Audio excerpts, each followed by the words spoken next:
Welcome to the Towing Life podcast, where the ditches are deep, the trucks are loaded, but the drivers are not.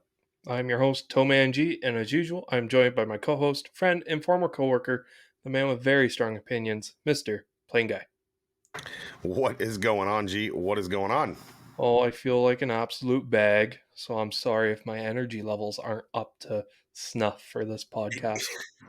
I was just about to point that out. I'm like, your intro was absolutely just lacking.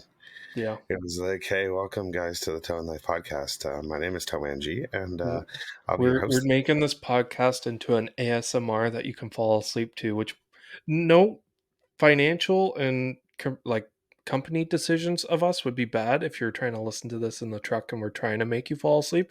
That's stupid on our part. But imagine just nice monotone back to what it used to be, you know? Oh, you Yeah. back to what you used to be, the most monotone guy I could ever find. It's just I just don't have the energy to do anything more than this.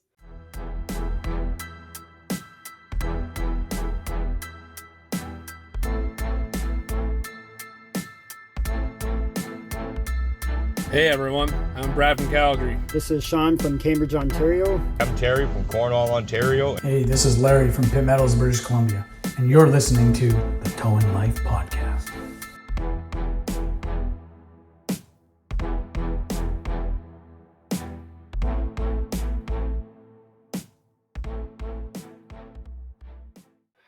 That's fair. Well, we appreciate you being here, and listeners, we appreciate you being here as well for episode 105 of the Towing Life podcast, which means last week we just eclipsed our official 2-year anniversary. If you did an episode a week for 104 weeks, it would equal 2 years. Wow. So yes, we did have our summer break. Yes, we did have a little bit of downtime, which has been, let's be honest, we've been recording to try and get ahead. But at the same time has been awesome to be able to take that break. So thank you guys for staying with us. Thanks for coming back. And thank you for any new listeners that may be joining us for the first time. Welcome to the shit show known as the Towing Life podcast, where hopefully I can incite a little anger out of G that might be able to get him a little motivated to talk about whatever it is we're going to talk about and have a little energy behind it. So before we do that, like we do every week, it is a good time to mention your questions, comments for the show. Everything are always appreciated. And you can find us by visiting us at www.towinglife.ca, emailing us at thetowinglife@gmail.com, or by finding us on Facebook at the Towing Life podcast. Don't forget as well, right now, currently going on is our Recovery of the Month. We will be announcing the winner a little later in this episode, so stay tuned for that. The winner of this month is now, we are in August. My God, is the summer already flying by? We're at the end of August. Yeah. Like, where has it gone? August means September's coming, means October's coming, means November's coming, means snow's coming. You know what else means it's coming? The end of bug season. We haven't had them that bad down here. But anyways, get over to towinglife.ca/recovery. Submit your recovery of the month for a chance to win a $50 Canadian Amazon gift card, as well as a spot in our 2024 calendar that will go on sale at the end of 2023. Contest closes September 30th, 2023. So don't be shy. Get your submissions in. Next month. I know, it's a month. It's a month before the contest ends. So hurry. If you have not got your submission in now, head to towinglife.ca/recovery and get that submission in for your chance to win your $50 Amazon gift card and your spot in the calendar. You only have to listen to this spiel for 2 more weeks. That's all you got to do. 2 more weeks of the Recovery of the Month spiel, and then it'll be, here, buy our calendars. Oh, yeah, then it'll be, hey, for sale is our 2024 Recovery of the Month calendars. So, yeah, don't be shy. Get them in. Get them in now. You can submit more than once. I know that was a question we had. If my company won 1 month, can they win another month if a separate driver submits? Absolutely. Send them in. Get your chance to win. If you don't see, again, if you haven't won up till now, you're not saying you're out of the running. But hurry up. Keep submitting. Getting them in. Get them going. And we will announce later today the winner for August. Sponsored by, I should have had this information ahead of time. Recoveries come in all shapes and sizes. What's that? recoveries come in all shapes and sizes. Absolutely. I heard that you had your monthly bath the other day. Yes. Recovery of the Month for August, sponsored by Tow Canada Magazine. They have amazing people over at Tow Canada Magazine. They are like the Towing Life podcast, but on paper. Yeah. They bring you all the new, exciting news, stories, pictures. They're a little bit more up to date and a little bit more professional too, but that's Ah, besides the point. I don't know. I'm not going to say anything because they are the wonderful Recovery of the Month sponsors for the month of August. I don't know about up to date because they're too, like, we can get up to date. We're in the here, we're in the now. We're like talking about it as it happens. We're like Fox and CNN of the towing industry. Okay, quit tooting your own horn and get off your high horse and Okay. tell us about your monthly bath. My monthly bath. I love that that's how you word it. So yes, TowManG is not wrong. I did, as most of you know, it would not be the first time ever that I have gone and talked about on this show having to go swimming for whether it be a rolled over car recently, a boat that lost his, broke his tongue off his trailer, a boat trailer back in, I don't remember when that was. It was like October. It was cold. A rolled over car recently. I've gone for a boat off a boat launch. I've gone for all kinds of stuff.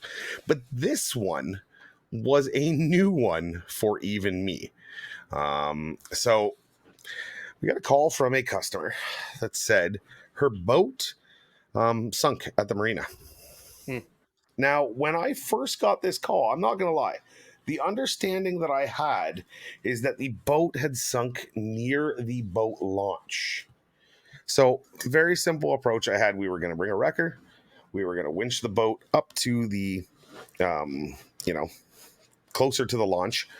We had to go pick up a trailer at her house because she didn't have a vehicle to pull the boat trailer. Because obviously it sits at a slip at the marina, so it doesn't really need to get trailered very often. And, we're going to use a wrecker and we were going to winch it to the boat trailer and load it on the boat trailer. Yep. Well, was I surprised when this boat was actually in its slip in the pretty much dead center of the marina. So there was not very much, there was no pulling it from land. Land was completely out of the question. And the dock doesn't look to be in the greatest of shape to where you could get like a four-wheeler with a winch out onto there. Oh God, no. Those docks were rocking around with just us standing on them and moving them around. Right? They're just literally, you can see them and then they're blue barrels underneath. Yeah.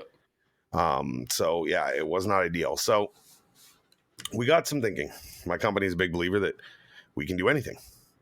We can absolutely do anything. There's nothing that we can't do. So we called around within our company, and it turns out that our owner, kind of knew this at the time, but has 2 jet skis. Right? Because at first we thought boats got a little more power, a little more pulling power. Yep. Problem is the maneuverability. Right? To the jet ski, you've got room in there to maneuver and pull in what directions. You know how hard it would be to navigate the boat around in there? Not very good. No. One of the problems we had was that the boat it wasn't very deep. I don't know what the total depth was, but I can tell you it was about 4 to 5 feet in spots to bottom, but then it was all silt, like mud. And that I can tell you was about at least 3 feet deep of mud. Because Did you have your protective Crocs on this time? No, we talked about this, and I need to go get Crocs. And we talked about, oh no, get wetsuits, and get out of here. I'm not getting in first of all, my big self is not getting in a wetsuit. And secondly, I'm fine with going into a bathing suit. I mean, we're still going to talk about getting a company designated bathing suit. I'm going to custom order one for these moments. But no, I did not have any shoes again, which was scary walking in that silt. Yeah, I bet. Because you could feel, there was a couple times I felt like big metal, but I not sharp, but I don't know what it is. Yeah. You ever try and read Braille with your feet? That's kind of what it was like doing, trying to negotiate what you were dealing with. And this one says herbicyphalogonolus, and I don't like it. Yeah, exactly, right? What kind of cut and infection am I going to get from this silty river runoff? People drinking beer on the pier and throwing their bottles in. You never know. No, you never know. So we tried to pull the boat backwards at first a little bit. We quickly realized that the trim was completely down on the motor, Hmm. and it was buried into the silt. Nice. So quick thinking, change of plans. We unbolted the dock next to the boat and moved the dock out of the way. Hmm. And from there, we were then able to grab the front of the boat and rotate it around, which would help when we were pulling. It was actually pulling it out of the mud instead of pulling it farther into the mud. Yep. Right. With our jet ski, we weren't really able to get high lift, or, you were very limited in your lifting angles that you could get out of this. Mm-hmm. So anyways, people at the marina were great. Obviously, we had got a little audience going at one point because they're wondering what these guys are doing. We managed to get it turned around and head in the right direction towards the boat launch, where we were then able to use our tow truck like our original plan to pull it up. Because once you get to the boat launch, not like the Sea-Doo can pull it right up the boat launch. No. Right? Like, so we hooked it up to our tow truck, pulled it onto the trailer. I was very wet. I had to go underwater many times. I realized I have 0 lung capacity because I was trying to hook up to the foot of the motor to be able to help get some upwards pull at one point, and holding your breath and feeling it with the mud with your feet, trying to, okay, there's the foot. Okay, there's the prop. Okay, I'm going to go around here. Okay, 1, 2, 3, and go underwater. Yeah. I also wear contacts, for anyone that doesn't know, which means you can't open your eyes underwater. Yeah. You'll absolutely just destroy or pop out your contacts. Doesn't look like the best of water to where you'd No, want to open your eyes underneath anyways. I don't think I would have seen anything under. So this is a mental note for your company. You Yes. need swim trunks with the logo on it. You need a Yes. set of Crocs in all sizes. Now, granted, you're pretty much the only one that goes into the water. And you also need a set of goggles with your logo on it, too. I'm thinking getting the snorkel. But, like, I feel like the snorkel, I'm just going to suck up water, and I'm really not going to want to be like, go to pop. Like, I definitely swallowed some water that day. There's no doubt about it. Yeah. I was trying, but, and every time he'd gun it on the jet ski, I'd just get pummeled in the face. And there's a lot of weeds in there, so we had to constantly keep stopping to clear the intake of the jet ski. Yeah. Because we kept clogging it up with weeds, so it would start beeping because it's starting to get hot because it's not circulating water. We'd have to stop. I'd have to swim up to the jet ski, get underneath it, clear the intake. Jet skis are normally I want to do mock chicken across this lake. They don't really like the grunting pulling power in a marina. Well, that one, if I'm not mistaken, is like an 1800 cc. It's like a 1 point something liter. It's like a 1.8 liter. Oh yeah. It goes like snot. Oh, I bet. Yeah, it'll do well over 100 on the water. I've been on them years That's ago. one that you'd lose your hat on for sure. That's the one where you got to turn your hat around and look like a badass. Yeah. So, anyways, lady was pretty happy. I mean, the bill, we tried to be as gentle as we could with the bill. But you got man hours in there, and you had to bring in a specialty piece of equipment. And what do you charge? What do you think you charge for a jet ski? Like, this could be our listener question of the week, I guess, if you want to call it that. Is like, what is an appropriate charge to charge for a jet ski for a water boat recovery like this one? That's got to be a tough one because it really depends. So, like, I broke it out in travel and use. For me, myself, I don't know where I'd have to find a jet ski. So me just acquiring a jet ski to use is going to cost me more than what it would cost you, right? Because you already had the contact. So my bill for that's already going to be more because I've got to have more man hours into finding a rental place to actually rent it myself to use it for the job, which you have to bill for. So let's say you had a jet ski laying around. Let's say you personally had a jet ski. You get on this call and you're like, okay, the company's going to bill my jet ski. What am I billing a jet ski at an hour? Well, it's still a specialty tool. I get it. It's a small piece of equipment. It doesn't have the hydraulics like it would a tow truck, but it's a specialty piece of equipment. I'm probably at least doing $175 an hour. I did $250. Yeah. I built the jet ski out at $250 an hour for 2 hours. Now, it was a little more than 2 hours. Yeah. But that, kind of, and then we charged $125 to transport because we had to get it from an hour away. It was an hour away from where the actual boat was. Yeah, I would just do the $175 flat rate from port to port, literally in this case. Literally port to port. I'd be curious what other people's answer. Mine in that case was $125 an hour for the transport of the jet ski. So you said 2 hours. No, $125 an hour for the transport, $250 an hour for the use. right? So I didn't charge the 125 while the jet ski was being used, Yeah. right, for the truck just sitting there. Yeah. But I did charge it for the 2 hours to get it down and then get it back. Mm. So yeah, water recoveries are not cheap because then you got a wrecker on it. Then you've got the pickup truck that hauled the boat trailer for them, then hauled it back to the residence. Like it added up. The customer was You overall could pretty have used the tow truck to hook up to the boat trailer, so you didn't need the pickup truck. Yeah, no, that was yeah. Well, if not, then I would have needed the tow truck there the whole time. Mm. So I saved them money by not having the tow truck there the whole time, and only once we got the boat moving Yeah. did I bring in the tow truck. So when I got it to the boat launch, I could load it to try and save them time. Yeah, but that's also the other thing too. Most companies would be like, okay, I'll send a driver out and he's showing up in a tow truck. So just to get the operator there, the mode of transportation he took to get there was a tow truck Would be that billed could out a be lot turned higher. off sitting in the parking lot. Still though, the truck is not available to do other calls. The truck is in service, Yeah, but and the he's being, operator is also busy. but he's not. He wasn't there. But you I are an was the operator. operator. Yes. So I should have brought a tow truck? Well, you could have. Nah. Making phone calls and sorting stuff out. Not a chance. What do you think about a company that we used to work for together? Okay. If that call came in, they're sending probably you out in your tow truck to figure it out. And then once you got there, and you're like, I need a jet ski. Well, you're not going to take your tow truck back to the shop. And if you are, it's to get a jet ski, and you're going to be towing it back to But then scene I need with to the tow tow the truck. boat. Then I need to tow the boat out of there too. So I can't tow the jet ski and the boat. Yeah. Yeah, I Right? guess. Like, trust me, there was enough operators for vehicles and different things going on there at the same time. So Yeah.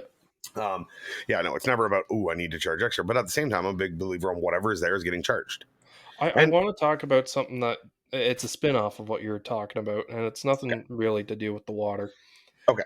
But I find a lot of times, myself included, you get to a wreck and it's, let's say, through a ditch into some trees, right? And you've got a house in the background. Normally, your first instinct is, okay, how did it go in? It's probably the path of least resistance at this point, depending on what it went through, Fair right? But enough. how can I get this back out onto the road, right? Yep. I really like what you did there is you remove part of the dock. You actually remove something. Yeah. How often do we actually have to remove something to get the vehicle out? I've seen guys take down fences to get a vehicle out in a safer manner. I've and it's not even just so much that it's we have so much at our disposal that we don't always account for right away. Like I've had it before to where I've had a car down the ditch and the officer there told me what they would do and the customer was there told me what they would do and I had all these different people tell me all these different ideas. I said, "Well, I'm going to go down that driveway there and instead of pulling it back up and out of the ditch where it has a chance to roll over, I'm going to keep it at the level that it is and get it to a driveway and then drive it out of the driveway." Right? Situations like that to where at first glance, you're like, oh, it just went down to the ditch. I'll pull it right back out the same ditch it went into. But Yeah. it's not always the case that you have to do something like that. So I really like the fact that you removed the dock section. Did you put the dock section back? Oh, of course. Of Yeah. course. Yeah, it was the maintenance guy that actually said, like, hey, they're not that bad to get out. Mm. He offered to go get some wrenches. We went and got impact guns. So we're tow truck drivers and we don't work with wrenches. And yeah, it was 2 bolts to unpin it. And then we just pushed it over to the side, tied it up to another dock so it wouldn't float away. And when the job was done, we went back and put it back into place and rebolted it with them. Okay, But so the actual the maintenance guy was there present with you. yes, he was the one that Okay. gave us the idea because we wouldn't have done that without permission from the marina to start disassembling their docks. So I just wanted to make sure that someone was there putting it back together. So if it Yes. floats away, Yeah, it's it not was all honestly on 2 you. pins. They're very easily. I was surprised at how easy it came. I was expecting to be super rusted and not come apart because they don't take theirs out in the winter. Mm. They only ever take them apart if they're leaking and need to be repaired. So So I if was you ever very want to steal a dock, apparently they're pretty easy. at this spot there. So no, but your question goes to when does it make more sense to remove rather than recover around? Is a lot of right. Like I've done plenty of recoveries where we brought in chainsaws. Mm-hmm. We brought in. I had one not long ago that went far enough off the highway right? He went super far off the highway. He crossed lanes into the oncoming lane, continued into the ditch, went way up into the ditch, off into the bush. Yep. From where he was parked, I could not winch him from the highway because he was behind. He had gone through a fence, behind some trees and everything, and was tucked in there because he was coming from the opposite direction in which I was recovering it. Yep. And because of the angles, it wasn't just something like if I pulled farther up the highway, I would never reach him. Like it wasn't doable. But again, we've invested in so much equipment that I could have brought a chainsaw and I could have started cutting out fencing. Or, which is not my fencing, it's somebody that owns that land up there. Because I mean, it wasn't a highway at that point; he was in somebody's property. Mm-hmm. Or I could bring my skid steer out and remove it with the skid steer while not doing any more damage to the guy's property by recreating the line in which it went in, by not taking out more fence. I did have to cut down a couple little trees, but I mean, like, we're talking like bush. This isn't trees. Like, this isn't, the guy's apple orchard that we're in. And pulling it out that way to be able to get access from the highway to winch it out of the ditch and onto the tow truck. So it depends what equipment you have. If you don't have a skid steer, or even a four-wheeler would have been real tough to get there. The front end was pretty smashed in.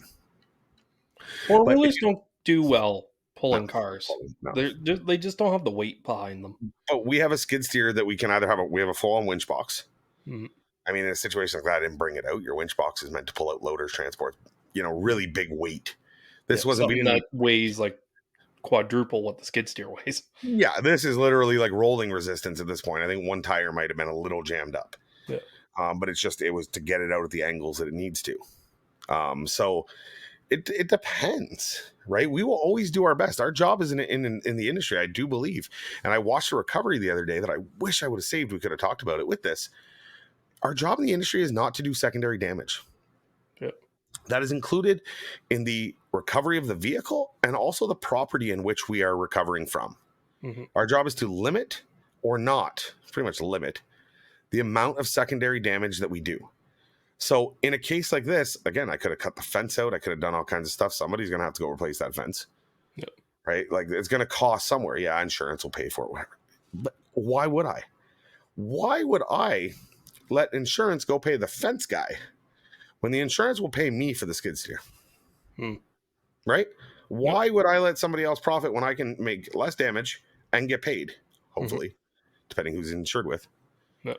Right? Because we know insurance companies like to do things when I can make it myself and limit the damage at the same time. Right? Like, that is the big thing. But the rollover that I was telling you about was two guys. They were rolling over a pickup truck. And they didn't let it slam. It was a fairly new Chevy Silverado. It was red in color. I want to say it was a Chevy. And they brought it down. I'm watching them, and you're waiting for the bang. And all of a sudden, he starts gently putting it down. And I realized there was a truck on the other side doing a controlled roll with it. So it didn't slam down on the ground. And why don't we do that in all scenarios? Because fuck it, things are write-off. Recoveries can be hard. And sometimes it takes that little bit of extra care to make it work. It is so easy to say, hey, this thing's written off. This thing's mangled. Screw it. We're just going to hook it. We're just going to drag it. We're going to get this done. That is not the case with the August Recovery of the Month, sponsored by our amazing folks over at Tow Canada magazine. We cannot thank you enough. If you haven't already, be sure to head over to www.towcanada.ca. Get your subscription now. All your towing stories, different things going on in the industry, new laws coming out. They're on top of it. With their team of writers, they are absolutely top notch. And this recovery this month, sponsored by Tow Canada magazine, is actually great because it is almost a collaboration with them. And I'll get into that. So the winner of the August 2023 Recovery of the Month is Mr. Zach Thompson, coming back in from Herb's Towing down in Cornwall, Ontario.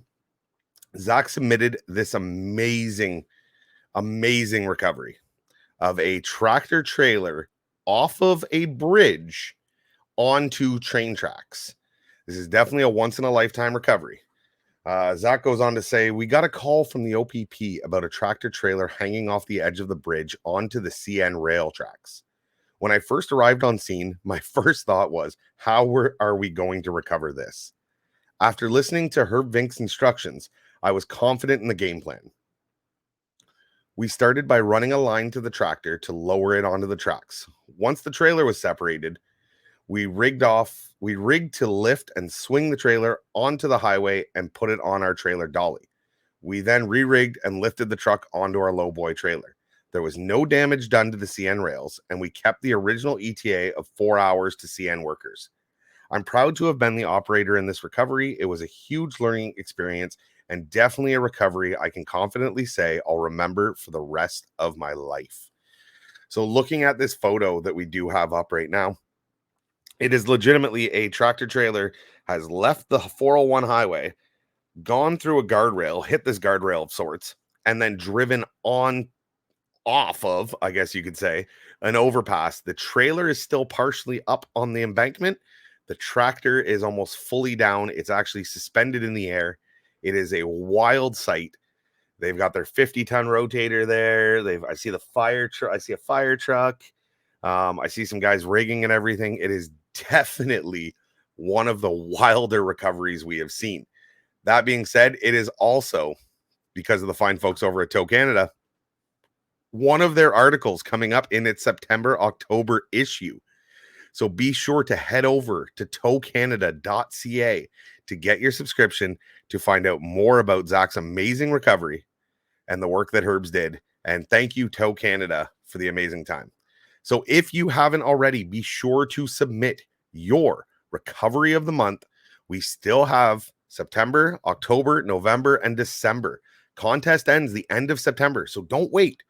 Head over now to towinglife.ca/recovery and get yours in. You have a chance to win a $50 Canadian Amazon gift card, as well as a spot in our 2024 calendar. Thank you, Tow Canada. Thank you, everybody, for listening.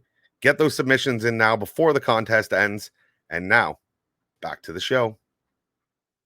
That's what I wanted to talk about. Actually, now that you brought everything up, saying our job is to minimize secondary damages, but there comes a point, and it's a very fine line. It's hard. I find it hard to talk about because it comes with experience and gut feeling, right? So if you got like a 2002 Buick Allure that's down in the ditch and the airbags are deployed, you got a tire ripped out of it, I'm not worried about causing secondary damages to that car, at Agreed. least to the front end, right? Because the front end's already mangled, right? It's going to be a write off. Yeah, I Now, agree. I could spend the time and I could try to make the customer more happy by doing things, going above and beyond, if you will, to avoid secondary damages. But at what point can I justify spending all that extra time, resources? Maybe you might need a second truck depending on the situation to get it out without causing additional damages to the vehicle. At what point do you say, this is the line? If I have to cross that line for time restraints, re-rigging, whatever the case may be, does it become, it went in and I'm getting it back out, I'm hooking onto it and I'm pulling because I know that's a structural point. Like, I'm obviously not going to Yeah, work my you're not equipment, right? ripping rear axles out. But it's coming out. I'm making it come out, and it's coming out now, right? There's a line, and there's a line for every recovery. And that line is different from company to company, depending on the equipment, training, operators, everything. That line is never in the same spot for anything. And that's something that you can't train. That's just something I think that comes with knowledge and experience in the industry of, well, I towed a car similar to this that was wrote off for less damages, right? So especially like with the insurance companies not wanting to pay bills, and I know I don't want to get into that itself, but a smaller company that can't afford to float all these court fees and time spent in the court industries, they're just like, I can justify doing this, but at what point are my customer, the person paying the bill, whoever is going to start fighting me back on it? Because they probably would say, well, it was wrote off when it was in there. Why did you take all this extra time and care to get it back out, other than just pride, right? Say that, yes, I did that. It's a line. There is. You're right. And I think the only way that I could walk that line Mhm. would be keeping in mind that how do I do this? What equipment do I need to stop this from becoming more expensive? Yeah. And what I mean by that is this. Okay, let's talk about your whatever Buick Allure, '03 Buick Allure. Mhm. Gone off in a rock embankment all the way down. Mhm. Right. And you're sitting there going, I could bring out specialty equipment. I could lift this thing up, or I could just grab it with my wrecker and drag it up the embankment. Right. That's the scenario. What happens if you rip that fuel tank? Yeah. What's the environmental cleanup on that? Mhm. What's the cost associated with that? What's the cost for, there's scenarios like that you have to think about. That's how you justify your charges. Mhm.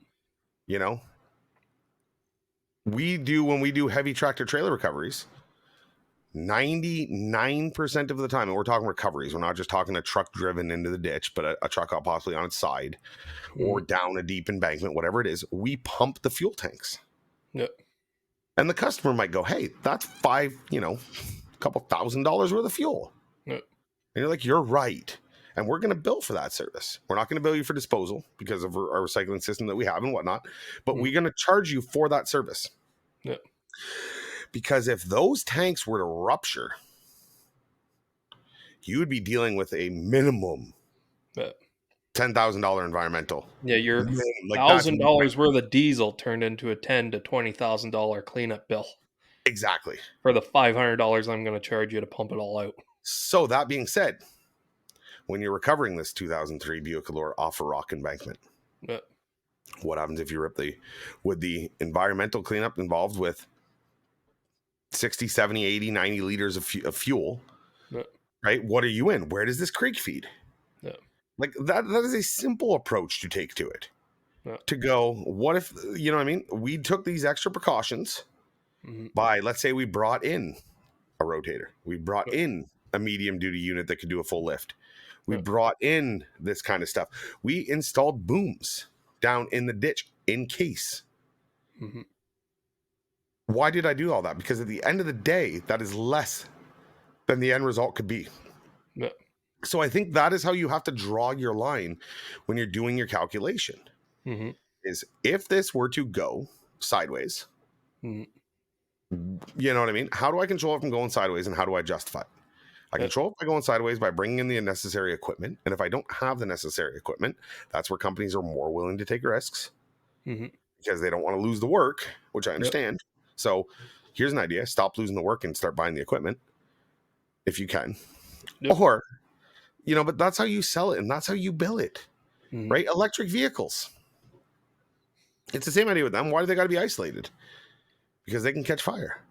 And they could burn 7 other cars in the impound. So I'm going to charge you more to isolate it. Why? Because it could burn my building down just being parked next to it. Exactly. Right? So that's how you got to approach, in my opinion, how you approach that line of billing. Gouging for the sake of gouging, I don't agree with. Right? Like just going, screw it, I'm going to charge whatever I want to charge. I don't agree with. However, I do agree with value for your service and charging for the specialty equipment that you're going to need. Right. And I'm the first guy that'll forget stuff sometimes. But like you show up on scene and you drop a bag of spill tackle. Right? Shout out to spill tackle. I don't know where's there's a little barrel. You drop a bag of spill tackle or absorb ball, you better be charging for that. Why? Because the other option is I just leave the oil puddling in the middle of the road and somebody's going to get mad or it's going to eat up the road. Right? It's the same idea when it comes to your recovery work. It's like, okay, I'm going to bill out for the chainsaw. Why? Well, because without cutting the trees out, I'm going to add 2 hours of my winching time to be able to maneuver this thing around here.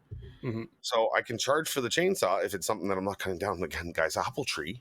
I can charge my chainsaw because I'm saving it on the winching recovery. Like, that's how you got to do that. That's how you approach that line. It's not as easy as just to say, fuck it, it's written off, drag it out. There's more to it than that.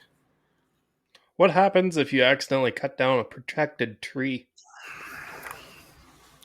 You fucking drag it out of there and don't tell anybody.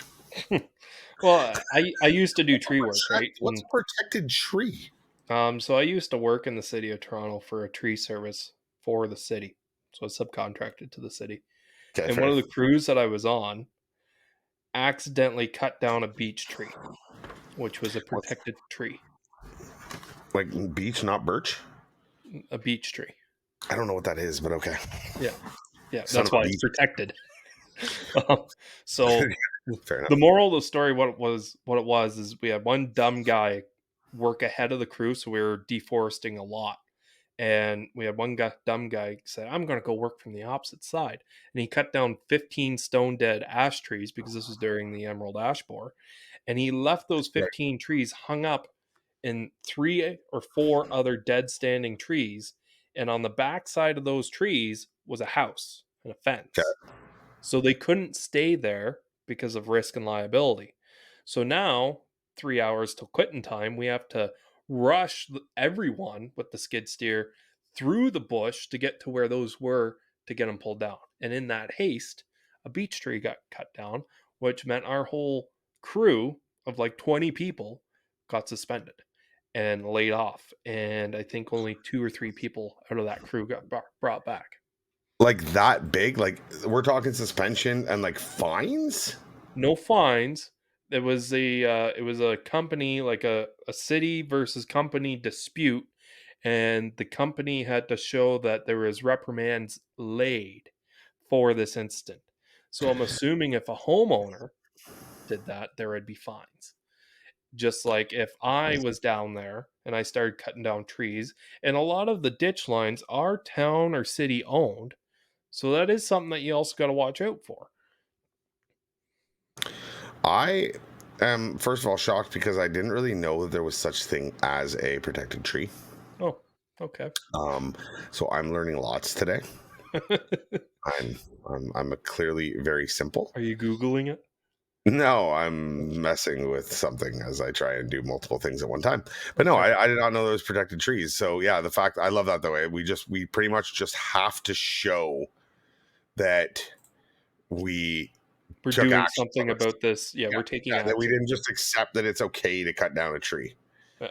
I really do get a kick out of that. I hate that kind of stuff. Yeah. But yeah. What would I do if I cut down a protected tree? Not tell anybody.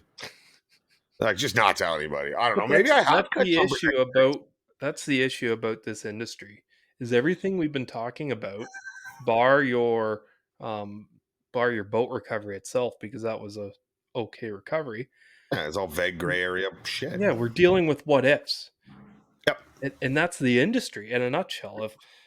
If you demand certainty in your life, this is not the industry for you. Yep. No, I 100% agree with that statement. If you demand, you need to know for sure. Like I said, you need that certainty. Yeah. You may want to consider going to work for McDonald's because it is not going to work out in the towing industry for you at all. No. So, that being said, hey, don't forget PTAO Tow Show coming up. We will be there. See you at the show. I am so pumped for this tow show, G. I know, like, look at the excitement on your face. I could tell with all your energy you have right now. You're absolutely excited as well. Yeah. September 16th, 17th? I think so. September 15th, 15th, 16th. Yeah. Cambridge, Ontario. The Provincial Towing Association of Ontario is hosting their 25th anniversary tow show. They've got a lot of stuff planned this year. They've got the parade, which you have to register for, G, if you haven't noticed. Oh. And I believe it's only eligible for the first 25 or 50 tow trucks. I don't think they're going to classify you. They better. No. And they've got the tow show. They're They doing identify as a tow truck. a big push for women in the industry. Right? They've got a panel speaker for that. They've got a luncheon for women in the industry. Whether you don't have to be an operator, you could be a dispatch office administrator, anything to do with the towing industry. That is great. They've got obviously the Do trade. wives count of an operator? Yeah. No, actually, that is one of the things they mentioned. Wives. Yeah, my wife has tickets. It was really funny. I actually came to her and I went, "Hey, would you be interested in this? I'm not sure if you would, but if you're interested, I'll get you tickets." She said yes to that? No, she said, your boss has already told me that he got me a ticket to go to it. Oh, so she was voluntold. She was voluntold. Uh, As you know, like I said, she works with us. So he bought her the ticket to it. I was gonna say when your wife was on this show, she had nothing nice to say about towing. So I that know. must be she's going to be in living hell for her to sit in a room of people talking about towing for a couple hours. Well, she's already been, we've already talked about the tow show Mm. and kind of what the plans are. And she's like, I'm like, yeah, the luncheon is whatever day. And she's like, oh, I was planning on going shopping that day. Like, I don't think she plans on being at the tow show much. Hmm. I think she's using it as a hotel with a nice big bathtub. Yeah. There's no pool, we found out, unfortunately. Which we knew about from last year, I guess. But you know, Yeah, she the just found St. Jacobs market's there. There's tractor rides and train rides Mm-hmm. going. My Amish girlfriend's been markets. looking at stuff like that. Yeah. Yeah, there's all kinds to do down there. Plenty of hotel accommodations, everything else. If you're going with the family, there's camping right at the resort, like right at where the tow show is going on. Yep. There's Boston Pizza. There's arcades for the kids. There's different things to do. So be sure to check it out. The Provincial Towing Association of Ontario. You can head on over to their website. I will confirm it, which I believe is PTAO.org. Yes, you can head over to PTAO, Provincial Towing Association of Ontario.org, where you can become a member. Let's be honest, that is one of the conversations I can't wait to have at the tow show. Industry in Ontario, guys, it is wild. The changes many and what ifs. regulations and everything that's coming in right now, associations are more important than ever. So be sure to head over, even if you aren't a member. You don't have to be a member. You don't have to show any ID. The show is free to attend. Right? We'll be at the meet and greet on the Friday night at the Waterloo Brewery. You know, it's my favorite. And we'll have a booth set up at the tow show. Come on down, say hi. We'll have mics set up. You can record. Come and have a conversation with us. You know what? You don't like something that we said? Come tell us right to our faces. You know, you don't like something I said? Come on down. We'll have a conversation about it. Right? NRC is better than Miller. Change my mind. So don't forget to head over to PTAO.org. Come on down to their 25th anniversary tow show, September 15th and 16th in Cambridge, Ontario. On behalf of myself and the wonderful host, the hostess with the mostest, except when it comes to energy, Mr. TowManG. Thank you guys for joining us for another episode. We cannot wait to see you again next week, and we cannot wait to see you at the show September 2023. Take care. Toodles.